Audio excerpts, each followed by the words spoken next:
ما این اگه بخوایم یکم برگردیم به عقب‌تر و به مسائل داخل ایران، بی ربط نیستش با کارهای شما. الان 9 ماهه که جنبش عظیمی در داخل ایران در حال خیزش و جوشش هستش که در طول این 9 ماه افت و خیزهای مشخص و فراز و نشیب‌های مشخصی به خودش دیده این جنبش. شما کلا تعریفتون از جنبش مردمی ایران و این خیزش میلیونی که در ایران راه افتاده چی هستش؟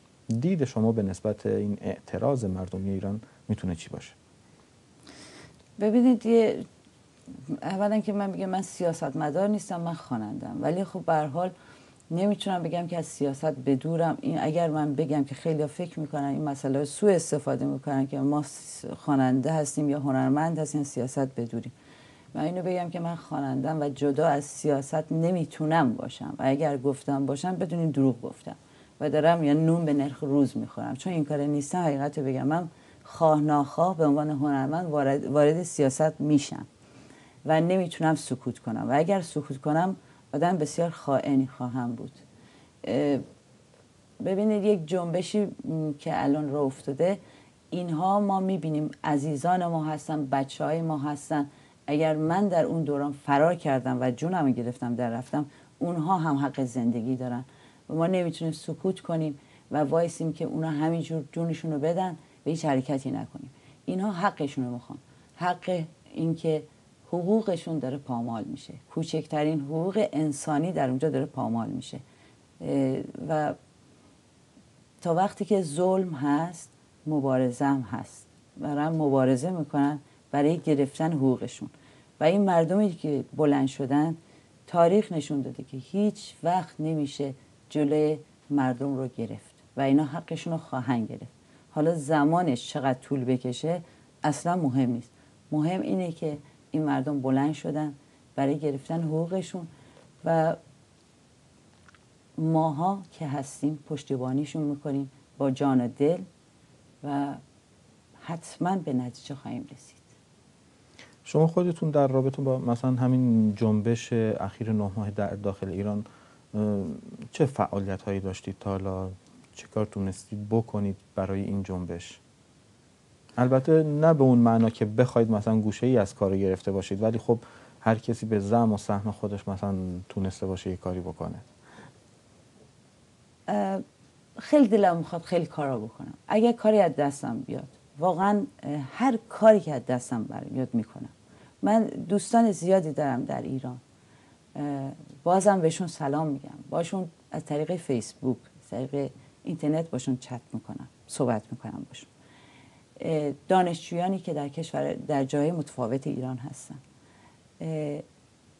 یه وقته اینا اطلاعاتی رو میخوام بدم بیرون به دلیل سانسوری که تو اون کشور وجود داره.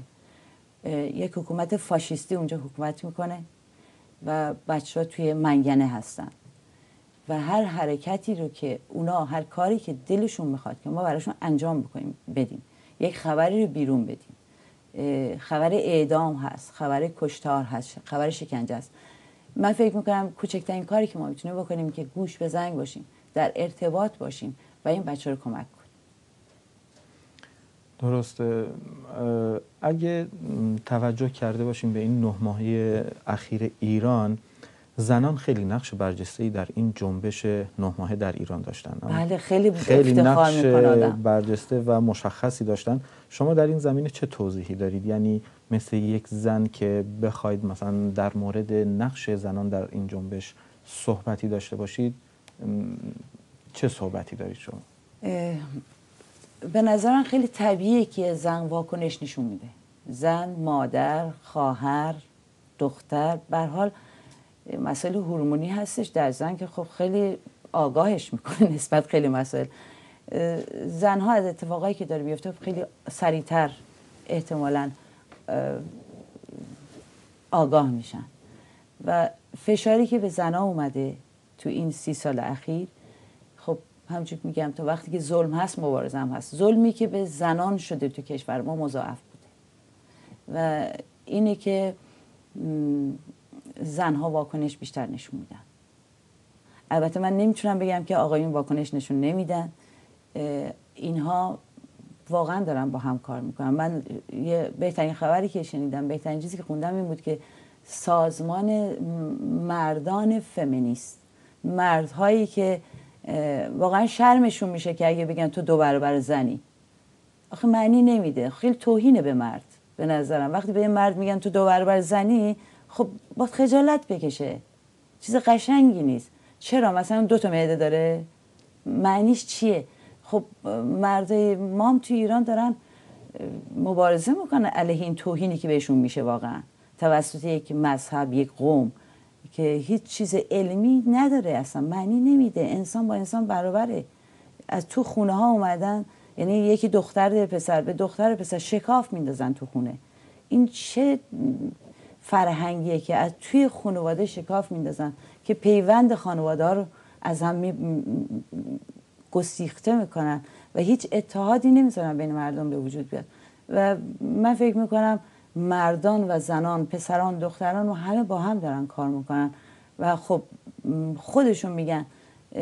در یه رپورتاژی میدم که خانم‌ها میگفتن ما فکر میکردیم که این گارد رژیم شرمش میشه از این که بیاد با زنها در بیفته و جلوشون وایسه، ما خودمون رو جلوی پسرها میذاشتیم. و فکر میکنم خب این یه نوع همکاریه که دارن انجام میدن با هم و من خیلی بهشون افتخار میکنم. منم تو ایران بودم این کارو میکردم 100%. همونطور که از خبرام همیشه خبرام میرسه، مثلا ما دیدیم در مثلا روز 16 آذر که یکی از روزهایی بود که اعتراضات خیابانی وسیعی در داخل ایران در جریان بود. به گفته خیلی از خبرها مثلا رهبری اعتراضات خیابانی مثلا روز 16 آذر که روز دانشجویان بود مثلا بر عهده زنان بود، زنان مثلا دلیر و شجاعی که در داخل همه شهرهای ایران مثلا هستن در داخل دانشگاه ها و این واقعا جای خوشحالی داره، جای خوشحالی داره که مثلا ما بگیم که امروز سطح فرهنگ و آگاهی زنان ما در جامعه ایران به جایی رسیده که راحت میتونن مثلا همچین اعتراضاتی رو رهبری بکنن و جایگاه واقعی خودشون رو کم کم به دست بیارن. به نظر شما زنانی که خارج از ایران هستن، مثلا نمونه های ما بسیاری داریم، زنان فعال اینا میتونن چه کاری، مثلا نمونه خود شما چه کاری برای مثلا بالا بردن سطح آگاهی زنان در داخل ایران و میتونن چی کار بکنن برای زنانی که در داخل ایران هستن که بتونن به مبارزات خودشون دوشادوش مردان در داخل ایران ادامه بدن؟ دادن اطلاعات هست، فقط رد و بدل کردن اطلاعات هست، همکاری داشتن، همکاری بدون قید و شرط باشه. به هر حال هر کی یک نوع عقیده داره، همه با هم یک نوع عقیده نداریم ولی همه با هم یک دشمن داریم. درسته که ما همه با هم از یه قوم نیستیم، ما کشوری هستیم با اقوام متفاوت، زبانهای متفاوت، مذاهب متفاوت، ولی یک دشمن مشخص داریم و این حکومت جهل فاشیستی هست که همه با هم باید همکاری کنیم سر این مسئله، متفق القول بشیم با هم و برای برداشتنش. زنان ما همکاری بیشتری با هم داشته باشن و ما ارتباط نزدیکتری با هم داشته باشیم. فکر میکنم خودش باعث بشه که جرقه بزرگتری تولید بشه. درسته. همونطور که میدونید در ایران مثلا همین جریان که موسوم هستش به جنبش سبز در حال جریانه، اینا رو بیشتر وابسته به طیف اصلاح طلب ایران میکنن، یعنی کسانی که طرفدار موسوی و کروبی و خاتمی و امثال هم هستن. آیا شما واقعا این طیف اصلاح طلب رو میتونید مثلا ناجی مردم ایران فرض بکنیم یا بدونیم که اینا بتونن مثلا کاری برای مردم ایران، برای اصلاح ساختار کشوری و حکومتی در داخل ایران بکنن؟ راستش من فقط این سوال برام، اصلاح چی رو میخوان اصلاح کنن؟ کجاشو میخوان اصلاح کنن؟ آخه یه جایی باید خوب باشه بگیم اون یه تیکه خوبه، ما برمی‌داریم رشدش میدیم، بزرگش میکنیم. چی داره که میخوایم اصلاحش کنیم؟ این به نظر من هیچ راهی جز از بین بردن رژیم جمهوری اسلامی نیست. این نظر منه، باز هم نظرها متفاوت. توی بچه ایران که میگن خب اونا چاره ای ندارن، اونا راهی ندارن، ولی تا جایی که من باشون در ارتباط هستم، روشن فکرهای ما به هیچ عنوان طرفدار اصلاح طلبی نیستن. اصلاح طلبی تا جایی که اطلاعات من جواب میده، از کسایی هستن که درون رژیم بودن، هستن، سرمایه دارن توش، پولی اندوختن در این 30 سال و اگر رژیم جمهوری اسلامی بره اونها هم باید برن. اینها برای اینکه خودشونو از بین نبرن به هر حال دست به یه مسئله به اسم دخیل بستن به کلمه اصلاح طلبی. در اصل میخوان خودشون نگه دارن، چون اینا سرمایه‌دارهای جدید این رژیم هستن. کجا برن اینا؟ و این یک حقه دیگه هست که سالهای سال ما رو عقب خواهد نگه داشت. همونجوری که سالهای سال توسط 10 سالی فکر کنم با خاتمی عقب افتادیم. نه، من به هیچ عنوان با این مسئله موافق نیستم و فکر میکنم هیچ راهی کشورمون نداره جز براندازی رژیم جمهوری اسلامی. ولی خب این نکته هم نباید ندیده بگیریم که مثلا همین اعتراضاتی که به وجود اومد از نتایج انتخابات بود و تقلبی که در انتخابات 22 خرداد پارسال انجام شد و مردم معترضی که به خیابانا ریختن و به میرحسین موسوی رأی داده بودن و در روزهای اول ما شاهد این بودیم که شعارها با رأی من کو و رأی منو پس بده و اینا شروع شد. شما این مسئله رو چگونه می‌بینید؟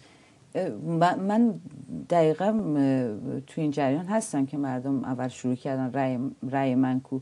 ببینید مردم توی زندانن، این مردم راهی دیگه ای ندارن. کوچکترین روزنه‌ای که براشون بود به هر حال اون مسئله بود، ولی الان مسئله عوض شده.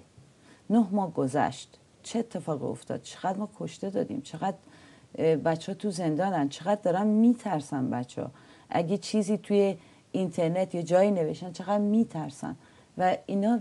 اگر یک توهمی وجود داشته که و میتونن روزنی داشته باشن برای امید به دخیل بستن به موسوی یا کسی دیگه، من فکر میکنم اون روزنی بسته است دیگه، چون دیدن اتفاقی نیفته. اینا دعوای خانوادگی بین خودشونه. من اینجا اینو اینجوری میبینم راستش. شروع شد با این مسئله، به هر حال راه دیگه نداشتن، بین بد و بدتر میخواستم بد رو انتخاب کنم و از اون بدم که خب هیچ حاجتی نگرفتم بالاخره. به هر حال الان دیگه تعیین تکلیف باید بکنن این مردم دیگه. درسته. خانم موین، اگه موافق باشید یکی دیگه از ویدیو کلیپ های شما رو پخش بکنیم. نمیدونم، میخوام انتخاب رو به عهده خودتون بذاریم. شما خودتون بیشتر موافق هستید کدوم یکی از کلیپ های شما رو پخش بکنیم برای بینندگان عزیز؟ فکر میکنم بازم همین کارهایی باشه که تو همین 9 ماه اخیر انجام دادم. بله. ما آمدیم قوقا کنیم، چون اینو من وقتی که داشتم اینو می نوشتم، از وقتی که نگاه میکردم این توی اینترنت نگاه میکردم این تظاهرات عظیمی رو که تو تهران بودش، تو ایران بودش، شهر متفاوت بودش، نگاه میکردم چی میگن اینا. من احساس میکردم میگن ما آمدیم قوقا کنیم. من فکر میکنم الان اینو ببینیم بعدش در موردش صحبت کنیم. خب باش، اگه موافق باشید این ویدیو کلیپ رو پخش میکنیم و بعد از ویدیو کلیپ من از دوستان اتاق کنترل خواهش میکنم که در هنگام پخش ویدیو کلیپ شماره‌های برنامه رو هم اعلام بکنن که دوستانی که مایل به صحبت کردن و یا در رابطه با برنامه امروز میخوان با برنامه تماس بگیرن میتونن از طریق شماره‌های برنامه که دوستان به شکل زیرنوشت درج میکنن میتونن با برنامه تماس بگیرن و در برنامه ما شرکت داشته باشن و اگر سوالی و یا صحبتی با خانم معین دارن میتونن در برنامه امروز ما شرکت داشته باشن. پس با هم این ویدیو کلیپ رو میبینیم و بعد از ویدیو کلیپ برمیگردیم به ادامه حرفا و صحبت‌های شما بینندگان گرامی.